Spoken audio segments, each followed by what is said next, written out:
DPR adalah BPT, BPJ. Saya paham betul kondisi dunia pendidikan, terutama di Kabupaten Bojonegoro.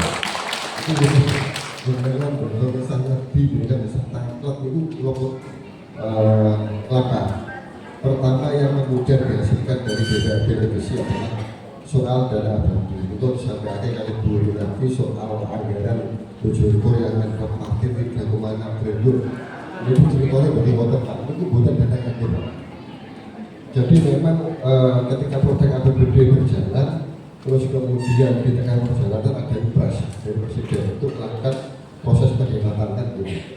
Efisiensi itu gunanya untuk apa? Itu belum ada jenisnya. Yang penting harus diefisiensi perjalanan dinas kemudian lain-lain. Nah ketika diefisiensi, tiba-tiba di belakang ini dana transfer pusat ke daerah itu langsung dipangkas. Jadi kalau kita 1,6 triliun. Nah untuk di tengah perjalanan itu melakukan sebuah proses efisiensi.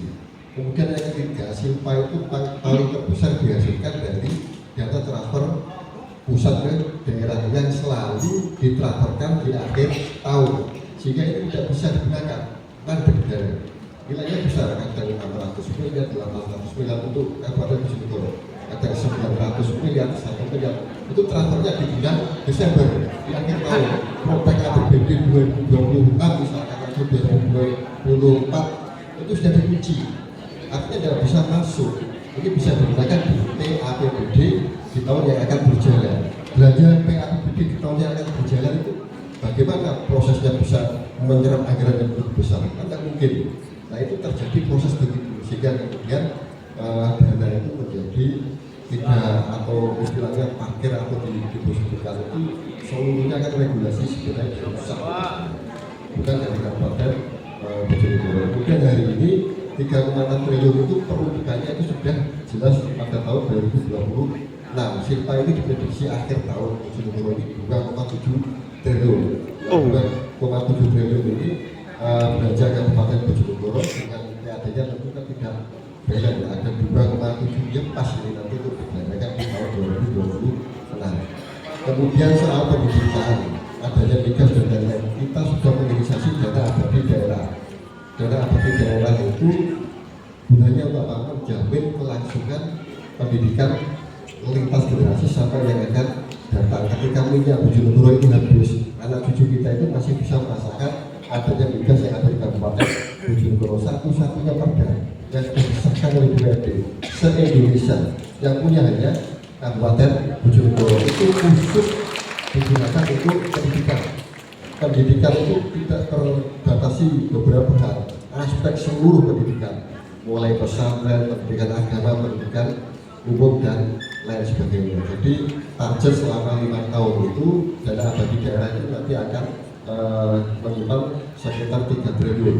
3 triliun ini diinvestasikan.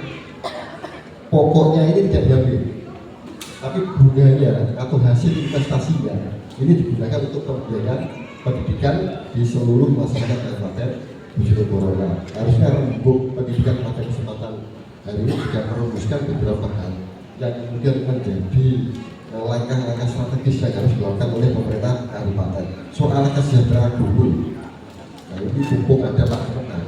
Saya ini dari dulu itu sudah kasih bentuk Pak sama Kementerian Agama. Saya lupa Pak Kepala ya. Hari ini apakah Kementerian Agama itu punya data kaitan dengan guru yang tidak mendapatkan alokasi dari APBD Kabupaten Bojonegoro? Ini yang sulit Pak. Jadi seringkali minta itu di media, kemudian minta di forum-forum yang tidak jelas apa namanya tindak lanjutnya dari Kementerian Agama. Jadi kan mintanya ke Kemenang biar minta ke pemerintah kabupaten, nanti kita dorong. Maksud kami bagaimana data yang terintegrasi APBD itu tidak boleh satu orang itu menerima dari berbagai sumber yang sama, itu tidak boleh. Jadi kan punya data Kementerian Agama sekarang. Ada berapa ratus orang guru di Kementerian Agama yang kemudian mendapatkan alokasi dana dari APBD melalui takmir musola, takmir masjid, kemudian karbon musola, karbon masjid. Berapa ribu orang yang kemudian mendapatkan dari mobil perempuan, berapa ribu orang yang kemudian dapat dari sumber pembiayaan APBD yang lain. Ini tidak boleh Pak, maksud kami tidak boleh begini. Jadi kan kemudian mengajukan, nah ini saya guru tidak pernah dapat tunjangan dari APBD, sementara beliaunya dapat tunjangan dari APBD dengan bentuk yang lain. Maksud kami, Kemenang harus punya data set, data tunggal. Data tunggal itu guru di Kementerian Agama itu yang kemudian tidak mendapatkan tunjangan dari APBD. Tinggal berapa? 3 juta. Kalau misalkan dia milih gurunya dan mabuknya, lepaskan mabuknya, cari yang lain masuk lagi guru nanti hitungannya benar. Karena saya yakin nggak punya data itu. Apakah ada berapa guru yang tidak pernah mendapatkan tunjangan apapun dari pemerintah kabupaten? Ternyata ketika kita selidiki Pak ini, ternyata itu yang diajukan segini loh. Ini ternyata model perempuan ini menerima dari ambil kaji ini menerima dari tunjangan. Kita suruh mengatakan nggak bisa. Dan artinya kami mohon Kementerian Agama kalau betul-betul apa namanya berkolaborasi bersama-sama bikin satu database set itu tunggal. Artinya yang tidak menerima dari sumber yang lain, dari alokasi lain di pemerintah kabupaten. Nah itu nanti tinggal berapa kita dorong. Bosnya pendamping kita itu 52 miliar, kita kenakan ke Kementerian Agama. Kemudian yang tahun 2026 sudah 6,6 miliar untuk tunjangan guru yang di Kementerian Agama. Artinya DPRD dan pemerintah kabupaten saya yakin komitmen sekali terhadap kenaikan tunjangan sudah di Kementerian Agama. Ya, sampai demikian. Terima kasih. Assalamualaikum warahmatullahi wabarakatuh.